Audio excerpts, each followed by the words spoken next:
नमस्कार, ओम शांति ते नाले सत श्री अकाल। ਤੁਹਾਡੇ ਵਰਗੋ ਕੁਝ ਨਾ ਅੱਛੇ ਪ੍ਰਸ਼ਨ ਲੈ ਕੇ ਆਉਂਦੇ ਆ। ਮੈਨੂੰ ਪਤਾ ਹੈ ਕਿ ਤੁਹਾਨੂੰ ਸਾਡੇ ਪ੍ਰਸ਼ਨ ਬਹੁਤ ਅੱਛੇ ਲੱਗਦੇ ਆ ਕਿਉਂਕਿ ਇਹ ਪ੍ਰਸ਼ਨ ਸਾਡੇ ਜੀਵਨ 'ਚ ਲੈ ਕੇ ਆਉਂਦੇ ਆ, ਪਰਿਵਾਰ 'ਚ, ਸਿੱਖਿਆ 'ਚ, ਜਿਹੜੀ ਅਸੀਂ ਨੌਕਰੀ ਕਰਦੇ ਉਸ 'ਚ ਵੀ। ਔਰ ਇਹਨਾਂ ਦਾ ਹੱਲ ਦੇਣ ਵਾਸਤੇ ਸਾਡੇ ਜਿਹੜੇ ਅਨੁਭਵੀ ਵਿਅਕਤੀ ਹੈ ਉਹ ਹੈ ਨਿਰਵੈਰ ਭਾਈ ਸਾਹਿਬ। ਆइए ਉਹਨਾਂ ਦਾ ਸਵਾਗਤ ਕਰਦੇ ਹਾਂ। सतगुरु करता प्रक्षेप ਤੁਹਾਡਾ बहुत बहुत स्वागत है भाई साहब। धन्यवाद, बहुत बहुत शुक्रिया। और ਤੁਸੀਂ ਮੈਨੂੰ ਇਸ ਯੋਗ ਸਮਝਦੇ ਹੋ ਕਿ ਜੋ ਭਾਈ ਭੈਣਾਂ ਦੇ ਪ੍ਰਸ਼ਨ ਹੈਗੇ ਆ ਉਹਨਾਂ ਦਾ ਮੈਂ ਜਵਾਬ ਦਿਆਂ। ਕੋਸ਼ਿਸ਼ ਮੇਰੀ ਇਹੀ ਹੁੰਦੀ ਹੈ ਕਿ ਜੋ ਮੈਂ ਆਪਣੇ ਈਸ਼ਵਰੀ ਜੀਵਨ 'ਚ ਸਮਝਿਆ ਹੈਗਾ, ਗਿਆਨ ਦੇ ਜ਼ਰੀਏ, ਯੋਗ ਦੇ ਅਭਿਆਸ ਦੇ ਜ਼ਰੀਏ, ਜਿਹੜਾ ਮੈਡੀਟੇਸ਼ਨ ਹੈ, ਔਰ ਉਸ ਦੇ ਨਾਲ ਨਾਲ ਆਪਣੇ ਕਰਮਾਂ ਦੀ ਜਿੱਥੋਂ ਤਾਈਂ ਹੋ ਸਕੇ ਬਹੁਤ ਧਿਆਨ ਰੱਖ ਕਰਕੇ ਆਪਣੇ ਕਰਮ ਜਿਹੜੇ ਉਹ ਸ੍ਰੇਸ਼ਟ ਕਰਨ ਦਾ ਖਿਆਲ ਰੱਖੀਦਾ ਹੀ, ਤੇ ਉਹਦਾ ਬੜਾ ਅੱਛਾ ਸੁੰਦਰ ਅਨੁਭਵ ਹੁੰਦਾ ਹੀ। ਉਸ ਅਨੁਭਵ ਦੇ ਆਧਾਰ 'ਤੇ ਮੈਂ ਭਾਈ ਭੈਣਾਂ ਦੇ ਸਵਾਲਾਂ ਦਾ ਜਵਾਬ ਦਿੰਦਾ ਹੀ। ਹਾਂ, ਹੋ ਸਕਦਾ ਕਦੀ ਕਿਸੇ ਨੂੰ ਨਾ ਵੀ ਅੱਛੇ ਲੱਗਣ, ਲੇਕਿਨ ਜੋ ਮੇਰੇ ਸਮਝ ਆਈ ਹੈ ਉਹ ਮੈਂ ਦੱਸ ਦਿੰਦਾ ਹੀ। ਜੀ ਭਾਜੀ ਅੱਜ ਪਹਿਲਾ ਪ੍ਰਸ਼ਨ ਸਾਡਾ ਇਹ ਹੈ ਕਿ ਜਿਹੜਾ ਅੱਜ ਕੱਲ੍ਹ ਜਿਹੜਾ ਇੱਕ ਬੋਲਦੇ ਸੂਰਯ ਗ੍ਰਹਿਣ ਹੈ, ਸੂਰਯ ਗ੍ਰਹਿਣ ਦੇ ਦੌਰਾਨ ਜਿਹੜਾ ਅਸੀਂ ਮੰਤਰ ਜਾਪ ਕਰਦੇ, ਕਿਆ ਉਹ ਮੰਤਰ ਜਾਪ ਸਾਡੇ ਜੀਵਨ 'ਚ ਵਿਸ਼ਿਸ਼ਟ ਲਾਭ ਲੈ ਕੇ ਆਉਂਦਾ? ਸਭ ਤੋਂ ਵੱਡੀ ਗੱਲ ਇਹ ਹੈ ਕਿ ਜਦੋਂ ਸੂਰਜ ਗ੍ਰਹਿਣ ਹੁੰਦਾ ਹੀ ਤੇ ਉਸ ਵੇਲੇ ਸਾਇੰਟਿਸਟ ਵੀ ਦੱਸਦੇ ਆ ਸਾਨੂੰ, ਤੇ ਸਾਥ ਜੋ ਵੀ ਜਿਹੜੇ ਇਸ ਚੀਜ਼ ਦਾ ਗਿਆਨ ਰੱਖਦੇ ਨੇ, ਸ਼ਾਸਤਰੀ ਹੈਗੇ ਆ ਜਾਂ ਯੋਗੀ ਹੈਗੇ ਆ, ਉਹ ਕਹਿੰਦੇ ਕਿ ਉਸ ਵੇਲੇ ਤੁਸੀਂ ਇੱਕ ਤੇ ਸੂਰਜ ਦੀ ਤਰਫ ਸਿੱਧਾ ਨਾ ਦੇਖੋ। ਅਗਰ ਤੁਸੀਂ ਸੂਰਜ ਗ੍ਰਹਿਣ ਵੀ ਦੇਖਣਾ ਹੀ ਤੇ ਇਨਡਾਇਰੈਕਟਲੀ ਦੇਖੋ। ਅੱਜ ਕੱਲ੍ਹ ਤੇ ਉਹ ਗਲਾਸਿਸ ਇਹੋ ਜਿਹੇ ਆ ਗਏ ਨੇ, ਉਹਦੇ ਜ਼ਰੀਏ ਦੇਖੋ, ਜਾਂ ਤੇ ਥਾਲੀ 'ਚ ਪਾਣੀ ਰੱਖ ਕਰਕੇ ਤਾਂ ਉਹ ਦੇਖਦੇ ਸੀ, ਲੇਕਿਨ ਉਹ ਵੀ ਬਹੁਤ ਤੇਜ਼ ਹੁੰਦਾ ਹੀ। ਮੈਂ ਤਾਂ ਖੁਦ ਅਨੁਭਵ ਕੀਤਾ ਹੀ ਕਿ ਉਸ ਵੇਲੇ ਉਹ ਥਾਲੀ 'ਚ ਵੀ ਦੇਖੋ, ਪਾਣੀ 'ਚ ਦੇਖੋ, ਇਤਨਾ ਉਹਦੀ ਜਿਹੜੀ ਰੋਸ਼ਨੀ ਹੁੰਦੀ ਬੜੀ ਤਿੱਖੀ ਹੁੰਦੀ ਹੈ ਔਰ ਉਹ ਅੱਖਾਂ 'ਤੇ ਅਸਰ ਕਰ ਜਾਂਦੀ ਹੈ। ਇਸ ਕਰਕੇ ਡਾਇਰੈਕਟ ਮਨਾ ਕੀਤਾ ਜਾਂਦਾ ਹੈ ਕਿ ਕੋਈ ਵੀ ਸੂਰਜ ਗ੍ਰਹਿਣ ਨੂੰ ਦੇਖੇ ਨਹੀਂ, ਪਹਿਲੀ ਗੱਲ। ਦੂਸਰਾ ਹੈ ਕਿ ਉਸ ਵੇਲੇ ਉਸ ਦਾ ਜਿਹੜਾ ਨੈਗੇਟਿਵ ਇਫੈਕਟ ਹੈ ਉਹ ਨਾ ਹੋਏ। ਹੋਰ ਕੁਛ ਨਹੀਂ ਹੁੰਦਾ, ਲੇਕਿਨ ਇਨਸਾਨ ਸੋਚਦਾ ਹੀ ਅੱਜ ਸੂਰਜ ਗ੍ਰਹਿਣ ਹੈ, ਉਹਦੇ ਕਰਕੇ ਵਿਚਾਰ ਉਹਨਾਂ ਦੇ ਜਿਹੜੇ ਆ ਥੋੜ੍ਹੇ ਜਿਹੇ ਡਰ ਵਾਲੇ ਹੋ ਜਾਂਦੇ ਆ ਕਿ ਕੁਛ ਹੋ ਨਾ ਜਾਏ। ਇਸ ਕਰਕੇ ਉਸ ਵੇਲੇ ਅਗਰ ਕੋਈ ਅੱਛੀਆਂ ਗੱਲਾਂ ਜਾਂ ਕੋਈ, ਜਿਸ ਤਰ੍ਹਾਂ ਦੱਸਿਆ ਤੁਸੀਂ, ਮੰਤਰ ਜਾਪ ਕਰਦੇ ਨੇ, ਅਤੇ ਉਹ ਮੰਤਰ ਜਾਪ ਕਰਨ ਦੇ ਫਲਸਰੂਪ ਬੁੱਧੀ ਦਾ ਜਿਹੜਾ ਧਿਆਨ ਹੈ ਉਹ ਸਾਰਾ ਡਾਈਵਰਟ ਹੋ ਜਾਂਦਾ ਹੀ। ਡਾਈਵਰਸ਼ਨ ਦੇ ਕਾਰਨ ਤੁਸੀਂ ਸੋਚ ਸਕਦੇ ਹੋ, ਉਹਦੇ ਕਰਕੇ ਜੋ ਸੂਰਜ ਗ੍ਰਹਿਣ ਦੇ ਕਾਰਨ ਅਸੀਂ ਸੋਚਦੇ ਹਾਂ ਬਈ ਇਹਦਾ ਨੈਗੇਟਿਵ ਇਫੈਕਟ ਸਾਡੇ 'ਤੇ ਆਏਗਾ, ਉਹ ਨਹੀਂ ਹੁੰਦਾ ਹੀ। ਔਰ ਇਸ ਦੀ ਬਜਾਏ ਜਦੋਂ ਉਹ ਤੁਸੀਂ ਮੰਤਰ ਜਾਪ ਕਰਨਗੇ ਅਤੇ ਉਹਦੇ ਅਗਰ ਅਰਥ ਨੂੰ ਵੀ ਸਮਝਦੇ ਹੋਣਗੇ ਤਾਂ ਉਹਦੇ ਨਾਲ ਤੁਹਾਡਾ ਮਨ ਜਿਹੜਾ ਉਹ ਸ਼ਕਤੀਸ਼ਾਲੀ ਬਣਦਾ ਜਾਏਗਾ। ਸਾਨੂੰ ਸਭ ਨੂੰ, ਗਿਆਨਵਾਨ ਆਤਮਾ ਜਿੰਨੇ ਵੀ ਹੈ, ਸਭ ਨੂੰ ਮਹਾਮੰਤਰ ਮਿਲਿਆ ਹੋਇਆ ਹੀ ਮਨ ਮਨਾ ਭਾਉ ਦਾ, ਤੇ ਮਨ ਪਰਮਾਤਮਾ ਦੇ ਨਾਲ ਲਗਾਓ। ਤੇ ਫਿਰ ਦੇਖੋ ਇੱਕ ਪ੍ਰਕਾਰ ਦੀ ਉਹ ਤੁਹਾਡੀ ਜਿਹੜੀ ਉਸ ਵੇਲੇ ਦੀ ਪ੍ਰੈਕਟਿਸ ਹੈ ਆਤਮਾ ਨੂੰ ਕਿਤਨੀ ਸ਼ਕਤੀਸ਼ਾਲੀ ਬਣਾ ਦੇਗੀ। ਤੇ ਇਸ ਕਰਕੇ ਉਹ ਸੂਰਜ ਗ੍ਰਹਿਣ ਹੋਏ ਜਾਂ ਚੰਦਰ ਗ੍ਰਹਿਣ ਹੋਏ ਉਹਨਾਂ ਦਾ ਕੋਈ ਅਸਰ ਨਹੀਂ ਹੁੰਦਾ ਫਿਰ।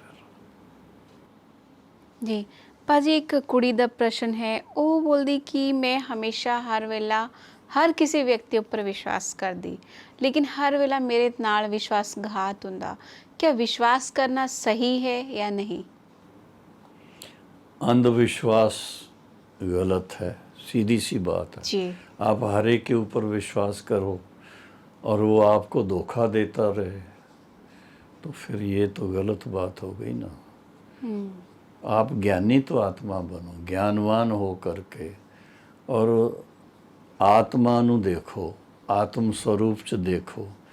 ਔਰ ਅੱਜ ਕੱਲ੍ਹ ਤੇ ਕਰੋਨਾ ਵਾਇਰਸ ਨੇ ਤਾਂ ਹੋਰ ਸਹਿਜ ਕਰ ਦਿੱਤਾ ਕਿ 6 ਫੁੱਟ ਦੂਰ ਤੋਂ ਹੀ ਦੇਖੋ, ਬਸ ਵਿਸ਼ਵਾਸ ਦੀ ਗੱਲ ਹੀ ਖਤਮ ਹੋ ਜਾਏਗੀ। ਇਸ ਕਰਕੇ ਬਹੁਤ ਪਿਆਰ ਨਾਲ ਆਤਮਿਕ ਦ੍ਰਿਸ਼ਟੀ ਨਾਲ ਕਿਸੇ ਨੂੰ ਦੇਖੋ ਤੁਸੀਂ। ਬਾਕੀ ਜ਼ਿਆਦਾ ਗੱਲਾਂ 'ਚ ਨਾ ਆਓ, ਜ਼ਿਆਦਾ ਪ੍ਰਭਾਵ 'ਚ ਨਾ ਆਓ, ਕਿਉਂਕਿ ਇਹ ਕਲਯੁਗ ਦਾ ਅੰਤਿਮ ਸਮੇਂ ਚੱਲ ਰਿਹਾ ਹੀ, ਔਰ ਇਸ ਵੇਲੇ ਸਭ ਦੇ ਜਿਹੜੇ ਸੰਸਕਾਰ ਹੈ ਉਹ ਤਮੋ ਪ੍ਰਧਾਨ ਹੋ ਚੁੱਕੇ ਹੋਏ ਨੇ। ਇਸ ਕਰਕੇ ਖਾਸ ਭੈਣਾਂ ਵਾਸਤੇ ਤਾਂ ਮੈਂ ਕਹਾਂਗਾ ਬਹੁਤ ਹੀ ਆਪਣੇ ਉੱਪਰ ਧਿਆਨ ਰੱਖਣਾ ਹੀ, ਬਹੁਤ ਸਾਵਧਾਨੀ ਰੱਖਣੀ ਹੈ। ਔਰ ਉਹਦਾ ਇੱਕ ਤਰੀਕਾ ਹੀ ਈਸ਼ਵਰੀ ਗਿਆਨ ਦੇ ਜ਼ਰੀਏ ਆਪਣੇ ਆਪ ਨੂੰ ਸਿਮਰਤੀ ਦਿਲਾਉਣੀ ਹੈ ਕਿ ਅਸੀਂ ਸ਼ਿਵ ਪਰਮਾਤਮਾ ਦੀ ਸ਼ਕਤੀ ਹੈਗੇ ਆ। ਸ਼ਿਵ ਸ਼ਕਤੀ, ਆਪਣੇ ਆਪ ਨੂੰ ਸਦਾ ਸ਼ਿਵ ਸ਼ਕਤੀ ਸਰੂਪਾ, ਦੇਵੀ ਸਰੂਪਾ ਆਪਣੇ ਆਪ ਨੂੰ ਅਗਰ ਸਮਝ ਕੇ ਚੱਲਣਗੇ ਹੋ, ਫਿਰ ਤੁਹਾਨੂੰ ਕਿਸੇ ਤੋਂ ਡਰਨੇ ਦੀ ਲੋੜ ਨਹੀਂ ਹੈ। ਕੋਈ ਡਰ ਨਹੀਂ ਰਹੇਗਾ, ਔਰ ਤੁਹਾਡੇ ਨੇੜੇ ਵੀ ਕੋਈ ਨਹੀਂ ਆ ਕਰਕੇ ਤੁਹਾਨੂੰ ਕੁਛ ਹਾਰਮ ਨਹੀਂ ਕਰ ਸਕਦਾ, ਬਲਕਿ ਤੁਹਾਡੀ ਦ੍ਰਿਸ਼ਟੀ ਪੈਂਦੇ ਹੀ ਇਹੋ ਜਿਹੇ ਕਈ ਅਸੀਂ ਸੁਣੇ ਆ ਆਪਣੀ ਬ੍ਰਹਮਾ ਕੁਮਾਰੀ ਭੈਣਾਂ ਕੋਲੋਂ ਕਿ ਦ੍ਰਿਸ਼ਟੀ ਦਿੰਦੇ, ਔਰ ਫਿਰ ਉਹ ਕੋਈ ਵੀ ਵਿਅਕਤੀ ਦੇ ਦਿਮਾਗ 'ਚ ਅਗਰ ਕੋਈ ਗੱਲ ਹੁੰਦੀ ਹੈ ਉਹ ਚੇਂਜ ਹੋ ਜਾਂਦੀ ਹੈ, ਉਹ ਠੀਕ ਹੋ ਜਾਂਦੇ ਨੇ। ਕੁਛ ਇਹੋ ਜਿਹੇ ਪ੍ਰੈਕਟੀਕਲ ਵੀ ਕੇਸ ਹੈਗੇ ਆ, ਕੇਸ ਸਟੱਡੀਜ਼ ਅਗਰ ਕਰੋ ਤੇ ਮੈਨੂੰ ਇੱਕ ਕੇਸ ਯਾਦ ਆਉਂਦਾ ਹੀ। ਕਿਤੇ ਨया ਸੈਂਟਰ ਖੁੱਲ੍ਹਿਆ ਸੀ ਔਰ ਉੱਥੇ ਬ੍ਰਹਮਾ ਕੁਮਾਰੀ ਭੈਣਾਂ ਸੇਵਾ ਵਾਸਤੇ ਜਾ ਕਰਕੇ ਰਹੀਆਂ ਸੀ, ਲੇਕਿਨ ਕੁਛ ਲੋਕ ਜਿਨ੍ਹਾਂ ਦਾ ਦਿਮਾਗ ਤਮੋ ਗੁਣੀ, ਤੇ ਉਹਨਾਂ ਨੇ ਆਪਸ 'ਚ ਰਾਏ ਕਰਕੇ ਇੱਕ ਬੰਦੇ ਨੂੰ ਸ਼ਰਾਬ ਪਿਲਾ ਕਰਕੇ ਭੇਜਿਆ ਉੱਥੇ ਕਿ ਤੂੰ ਜਾ ਕਰਕੇ ਕੁਛ ਕਰਕੇ ਆ। ਉਹ ਭੈਣ ਦੇ ਮਨ 'ਚ ਕੋਈ ਇਹੋ ਜਿਹੀ ਗੱਲ ਨਹੀਂ ਸੀ। ਉਸਨੇ ਜਦੋਂ ਆਏ ਤੇ ਬੜੇ ਪਿਆਰ ਨਾਲ ਆਓ ਵੀਰ ਜੀ, ਉਹਨਾਂ ਦਾ ਸਵਾਗਤ ਕੀਤਾ ਔਰ ਫਿਰ ਉਹਨਾਂ ਨੂੰ ਗਿਆਨ ਦੀ ਥੋੜ੍ਹੀ 2 ਗੱਲਾਂ ਸੁਣਾਈਆਂ ਤੇ ਉਹ ਭਾਈ ਬਿਲਕੁਲ ਚੇਂਜ ਹੋ ਗਿਆ, ਇਤਨੇ ਤੱਕ ਚੇਂਜ ਹੋ ਗਿਆ। ਫਿਰ ਰੋਜ਼ ਗਿਆਨ ਲਿਆ, ਰਾਜ ਯੋਗ ਸਿੱਖਿਆ, ਔਰ ਖੁਦ ਇਕੱਲਿਆਂ ਨਹੀਂ, ਆਪਣੇ ਜਿਹੜਾ ਪਰਿਵਾਰ ਉਹਨਾਂ ਦਾ, ਉਹਨਾਂ ਦੀ ਵਾਈਫ, ਉਹਨਾਂ ਦੀ ਬੱਚੇ ਸਭ ਨੇ ਗਿਆਨ ਲਿਆ, ਔਰ ਸਾਰਾ ਪਰਿਵਾਰ ਇਤਨਾ ਈਸ਼ਵਰੀਪਨ ਦੀ ਗੱਲਾਂ 'ਚ ਆਪਣੇ ਆਪ ਨੂੰ ਸਦਾ ਸੁਖੀ ਬਣਾ ਲਿਆ ਉਹਨਾਂ ਨੇ। ਇਸੇ ਤਰ੍ਹਾਂ ਹੀ ਕੁਛ ਇਹੋ ਜਿਹੇ ਵੀ ਸੀਨ ਹੈਗੇ ਸੀ ਕਿ ਕਿਤੇ ਨਾ ਕਿਤੇ ਅਚਾਨਕ ਕੁਛ ਯੰਗ ਲੋਕ ਆ ਕਰਕੇ ਪਹੁੰਚ ਜਾਂਦੇ ਸੈਂਟਰ 'ਤੇ ਇਹ ਥੋੜ੍ਹੀ ਪੰਜਾਬ ਦੀ ਗੱਲ ਹੈ। ਅਤੇ ਉੱਥੇ ਭੈਣਾਂ ਨੇ ਬੜੇ ਪਿਆਰ ਨਾਲ ਇੰਨਾ ਹੀ ਕਹਿਣਾ, ਆਓ ਵੀਰ ਜੀ, ਬਸ ਇਤਨਾ ਪਿਆਰ ਨਾਲ ਜਿਹੜਾ ਆਓ ਵੀਰ ਜੀ ਕਿਹਾ, ਜੋ ਵੀ ਕੋਈ ਉਹਨਾਂ ਦੇ ਦਿਮਾਗ 'ਚ ਗੱਲ ਹੋਏਗੀ ਉਹ ਚਲੀ ਜਾਂਦੀ ਸੀ। ਔਰ ਮੈਡੀਟੇਸ਼ਨ ਰੂਮ 'ਚ ਬੈਠ ਕਰਕੇ ਥੋੜ੍ਹਾ ਜਿਹਾ ਟਾਈਮ ਈਸ਼ਵਰ ਦੀ ਯਾਦ 'ਚ ਬੈਠ ਕਰਕੇ ਔਰ ਫਿਰ ਪ੍ਰਸਾਦ ਲੈ ਕਰਕੇ ਚਲੇ ਜਾਂਦੇ ਸੀ। ਅਤੇ ਇਹੋ ਜਿਹੀਆਂ ਗੱਲਾਂ ਪ੍ਰੈਕਟੀਕਲ ਹੁੰਦੀਆਂ ਹੀ, ਇਸ ਕਰਕੇ ਬਹੁਤ ਆਪਣੇ ਆਪ ਨੂੰ ਸ਼ਕਤੀਸ਼ਾਲੀ ਸਥਿਤੀ 'ਚ ਰੱਖਣਾ ਔਰ ਕਦੀ ਵੀ ਨੈਗੇਟਿਵ ਨਹੀਂ ਸੋਚਣਾ ਵੀ ਇਹ ਕੋਈ ਆਇਆ ਅਤੇ ਮੈਨੂੰ ਤੰਗ ਹੀ ਕਰੇਗਾ, ਮੈਨੂੰ ਦੁੱਖ ਹੀ ਦੇਵੇਗਾ। ਇਹੋ ਜਿਹੀ ਗੱਲ ਨਹੀਂ ਹੁੰਦੀ ਹੈ, ਕਿਉਂਕਿ ਆਤਮਾ ਓਰੀਜਨਲ ਉਹਦਾ ਸਰੂਪ ਤੇ ਪ੍ਰੇਮ ਸਰੂਪ ਹੈ, ਸ਼ਾਂਤ ਸਰੂਪ ਹੈ। ਲੇਕਿਨ ਹੁਣ ਮਾਇਆ ਜਿਹਨੂੰ ਕਹਿੰਦੇ ਆ ਜਾਂ ਪੰਜ ਵਿਕਾਰ ਕਹਿੰਦੇ, ਇਹਦੇ ਕਰਕੇ ਬੁੱਧੀ ਭ੍ਰਸ਼ਟ ਹੋ ਜਾਂਦੀ ਹੈ। ਜਦੋਂ ਬੁੱਧੀ ਭ੍ਰਸ਼ਟ ਹੋ ਜਾਂਦੀ ਹੈ ਤਾਂ ਫਿਰ ਸੁਭਾਵਿਕ ਹੈ, ਫਿਰ ਗਲਤ ਕੰਮ ਕਰਨ ਵਾਸਤੇ ਉਹ ਚੰਚਲਤਾ ਕਰਨਗੇ, ਹੱਥ ਪਾਂਵ ਚਲਾਉਣਗੇ। ਲੇਕਿਨ ਉਹ ਉੱਥੇ ਹੀ ਅਗਰ ਮਨ 'ਚ ਸ਼ੁੱਧਤਾ ਹੈ ਔਰ ਕੋਈ ਡਰ ਨਹੀਂ ਹੈ, ਔਰ ਅਗਰ ਸਾਹਮਣੇ ਇਸ ਤਰ੍ਹਾਂ ਬਾਈ ਚਾਂਸ ਆ ਵੀ ਜਾਏ ਤਾਂ ਉਹਨੂੰ ਲਲਕਾਰ ਸਕਦੇ ਆ, ਸਿੱਧੇ ਸਿੱਧੇ ਕਹਿ ਸਕਦੇ ਹੋ। वैसे प्यार नाल कहो वीर जी, लेकिन ये क्या करते हो, बस इतना ही कहेंगे तो वो बस ठंडे हो जाएंगे। ये बहुत ध्यान रखने दी गल्लां हैगियां, पर अपनी सेफ्टी का बहुत ध्यान चाहिए। ज़्यादा किसी दी गल्लां च नहीं आना बस, क्योंकि लोग अपनी बड़ी बड़ाइयाँ करेंगे, मेरा ये है, मेरा वो है, पैसे की बात और चीज़ों की बात, वो भरमा करके अपने वश करने की कोशिश करते हैं। तो तुसी अगर ईश्वरी ज्ञान और योग दी रोज़ अपनी पढ़ाई पढ़ रहे हो तो तुहानू अंदरों इतना शांति और सुख का अनुभव हुंदा, तुहानू किसी दी कोई चीज़ ते नज़र नहीं जाएगी, तुहाडा दिल ही नहीं होएगा कि तुहानू कुछ चाहिए किसी को बस। तो इस करके अपनी सेफ्टी का बहुत ध्यान रखना। ਭਾਜੀ ਅਗਲਾ ਪ੍ਰਸ਼ਨ ਇਹ ਹੈ ਕਿ ਅਸੀਂ ਉਨ ਲੋਕੀ ਤੇ ਆਪਣੇ ਕਰਮ ਖਾਤੇ ਨੂੰ ਕਿੱਦਾਂ ਸਾਫ਼ ਕਰੀਏ ਜਿਹਨੂੰ ਅਸੀਂ ਦੇਖ ਨਹੀਂ ਸਕਦੇ, ਪਸੰਦ ਨਹੀਂ ਕਰਨਾ ਚਾਹੁੰਦੇ, ਕਿਉਂਕਿ ਉਹ ਮੇਰੇ ਪਰਿਵਾਰ ਨੂੰ ਬਹੁਤ ਨੁਕਸਾਨ ਪਹੁੰਚਾਉਂਦੇ। ਮੇਰਾ ਦਿਲ ਸਥਿਰ ਨਹੀਂ ਰਹਿ ਪਾਉਂਦਾ, ਮਨ ਸਥਿਰ ਨਹੀਂ ਰਹਿ ਪਾਉਂਦਾ ਤੇ ਨਾਲੇ ਸ਼ਾਂਤੀਪੂਰਨ ਨਹੀਂ ਰਹਿ ਸਕਦਾ। ਕਿੱਦਾਂ ਅਸੀਂ ਆਪਣੇ ਆਪ ਨੂੰ ਸ਼ਾਂਤੀ 'ਚ ਰੱਖੀਏ? अमृत वेला याद का जो समय है ना, योग, शिव बाबा की याद में मन लगाना, उस वेले सवेरे सवेरे अमृत वेले खास अपने स्वरूप च उदाहरण करो तुसी कि असी सर्व शक्तिवान शिव परमात्मा दे बच्चे हैगे हैं। उन्हां दी शक्ति दी किरणां मेरे ऊपर पै रही हैं और वो शक्ति मैनू भी मास्टर सर्व शक्तिवान बना रही है। ਇਹੋ जी सोच लै करके थोड़ा टाइम अपने मन नू पूरा एकागर करो शिव बाबा दे स्वरूप ते, ज्योति स्वरूप ते, खुद नू भी ज्योति स्वरूप समझो। ये प्रैक्टिस जिहड़ी है, ਇਹਦੇ फलस्वरूप ਤੁਹਾਡਾ ਜਿਹੜਾ ਹਿਸਾਬ ਕਿਤਾਬ ਕੋਈ ਪੁਰਾਣਾ ਹੋਏਗਾ, ਜਿਹੜਾ ਤੁਹਾਨੂੰ ਪਤਾ नहीं है, वो सारा ऑटोमैटिकली भस्म हो जाएगा। बाबा दे महावाक्य तुसी मुरली च पढ़नगे हो कि जदों तुसी इस तरह याद करनगे हो तो तुहाडा एक सैकेंड जिहड़ा ही वो एक साल का काम कर जाएगा। अगर तुसी वो वेस्ट कर देता तो तुहाडा एक साल वेस्ट हो जाएगा।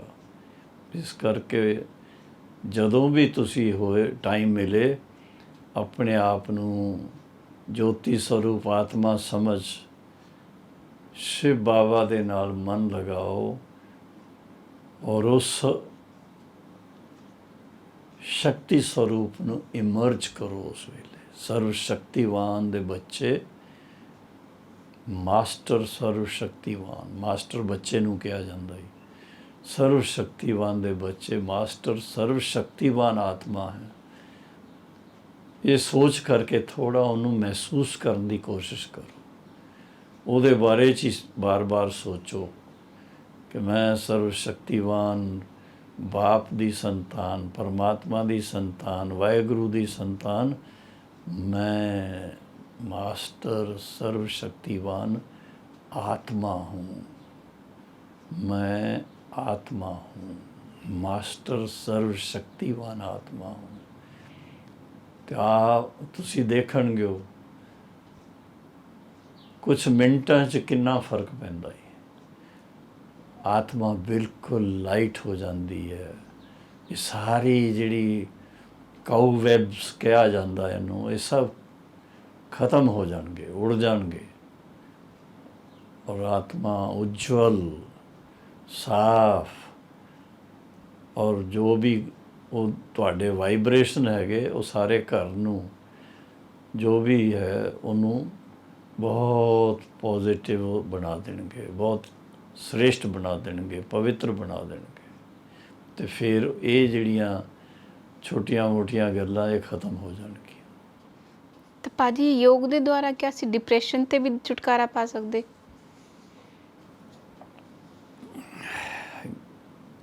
डिप्रेशन योग से मदद तो मिलती है, लेकिन ज्ञान से डिप्रेशन जाती है। अच्छा। ज्ञान से ज्ञान अगर ठीक से आप रोज़ थोड़ा ट्राई करके देखो, मुरली पढ़ो और कुछ नहीं, मैं ये नहीं कहता और कुछ करो। बाबा के जो महावाक्य हैं, परमात्मा के महावाक्य, मुरली, अरे सर्वशक्तिवान बाप की ऐसी बातें जो आत्मा को शक्तिशाली बना दे, तो डिप्रेशन क्या चीज़ होती फिर चली जाएगी वो। लेकिन वही है कि तुसी अपने आप ਨੂੰ ਇਹ सोच करके मेरे नाल पता नहीं की हो गया, मैनू पता नहीं की हो गया, मैनू पता नहीं किसने की कर दिता, ये गल्लां सोच करके डिप्रेशन होंदी है। लेकिन तुसी बड़े अच्छे ज्ञान दे गीत सुनो, कोशिश करो गीत सुनो।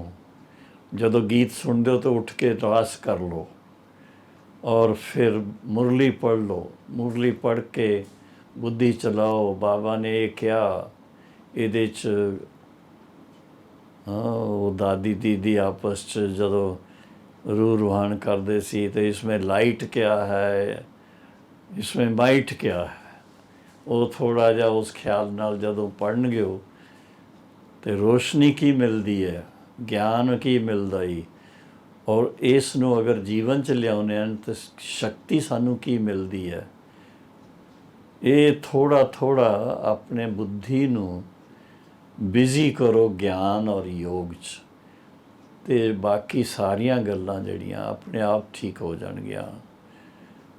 बाकी ज़्यादा अगर तकलीफ़ है, क्योंकि हो सकता कोई कैमिकली भी दिमाग च परिवर्तन होंदे है, उहदे वास्ते फिर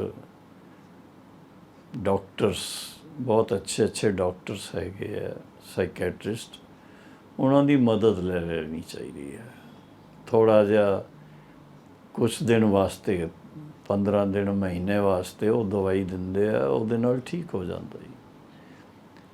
लेकिन ज्ञान और योग के जरिए तुसी देखणगे हो कि सदा काल वास्ते ठीक हो जाना है।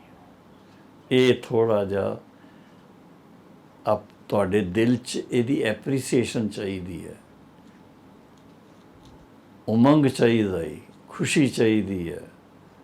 और वो मैं देखा ही कि अगर असी सवेरे सवेरे शिव बाबा ਨੂੰ ਗੁੱਡ ਮਾਰਨਿੰਗ ਕਰਦੇ ਆ, ਮੁਰਲੀ ਪੜ੍ਹਦੇ ਆ, ਸੁਣਦੇ ਆ, ਤਾਂ ਸਾਡਾ ਮਨ ਖੁਸ਼ ਹੋ ਜਾਂਦਾ ਜੀ। ਫਿਰ ਤੇ ਡਿਪਰੈਸ਼ਨ ਕੀ ਚੀਜ਼ ਹੁੰਦੀ ਆ ਉਹ ਯਾਦ ਹੀ ਨਹੀਂ ਰਹਿੰਦੀ ਹੈ।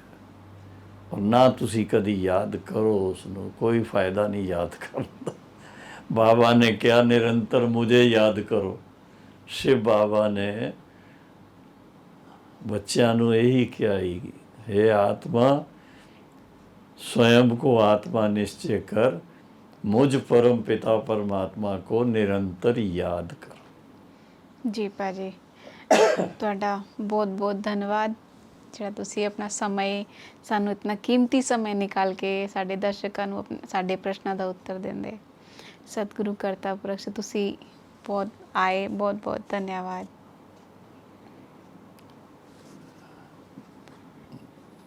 ਕੀ ਕਹੀਏ ਅਸੀਂ ਜਵਾਬ 'ਚ, ਮੈਂ ਕੀ ਕਹਾਂ, ਮੈਂ ਇੰਨਾ ਹੀ ਕਹਾਂਗਾ ਕਿ ਤੁਹਾਡਾ ਲੱਖ ਲੱਖ ਸ਼ੁਕਰੀਆ ਕਿ ਤੁਸੀਂ ਸਾਨੂੰ ਇਹ ਚਾਂਸ ਦਿੰਦੇ ਹੋ ਕਿ ਅਸੀਂ ਕੁਝ ਆਪਣੇ ਈਸ਼ਵਰੀ ਗਿਆਨ ਔਰ ਸਹਿਜ ਰਾਜ ਯੋਗ ਦੀ ਜਿਹੜੀ ਪ੍ਰੈਕਟਿਸ ਦੀ ਜੀਵਨ ਹੈ, ਇਹਦੇ ਕੁਝ ਅਨੁਭਵ ਭਾਈ ਭੈਣਾਂ ਨੂੰ ਸੁਣਾ ਕਰਕੇ ਕੁਝ ਉਹਨਾਂ ਨੂੰ ਅਸੀਂ ਲਾਭ ਦੇ ਸਕੀਏ। ਇਸ ਕਰਕੇ ਤੁਹਾਡਾ ਸ਼ੁਕਰੀਆ ਬਹੁਤ। ਧੰਨਵਾਦ ਭਾਈ ਜੀ।